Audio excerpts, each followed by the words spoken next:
প্রিয় শিক্ষার্থী, সমাস নিয়ে আমাদের কিছু কনফিউশন থেকেই যায়। আজকে আমরা কয়েকটা শব্দের মধ্যে যে কিছু কনফিউশন আছে সেটা দূর করার জন্য আমরা একটু সূত্র প্রয়োগ করব। দেখো, সেটা দ্বারা আমরা এই ব্যাস বাক্য করলে আমরা সহজেই বুঝতে পারবো। দেখো, এখানে শব্দ লেখা আছে চন্দ্রমুখ এবং মুখ চন্দ্র। তাহলে দেখো, একটা চন্দ্র সামনে আছে, একটা চন্দ্র শেষে আছে। এই শব্দ যদি থাকে তাহলে এর ব্যাস বাক্য একই রকম হবে। এর ব্যাস বাক্য হবে মুখ মুখ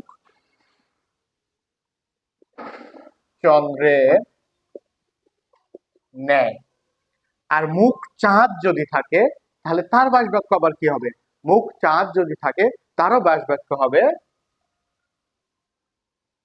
মুখ চাঁদের ন্যায়। মুখ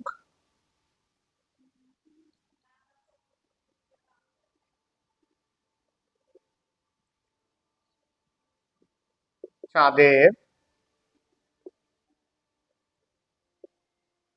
ন্যায়। আবার লাস্টেটা দেখো আছে চাঁদ মুখ, তাহলে এর ব্যাস বাক্য আবার কি হবে? চাঁদ মুখ, এর ব্যাস বাক্য কি হবে তাহলে?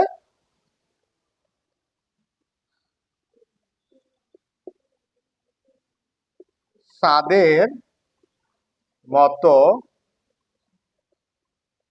মুখ।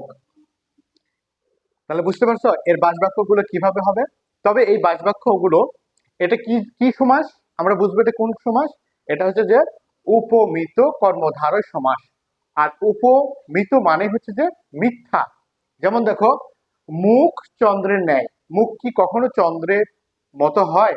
আবার লেখা আছে মুখ চাঁদের ন্যায়। মুখ দেখতে কখনো চাঁদের মতো হয় না, এটা মিথ্যা, এটা একটা অনুমান।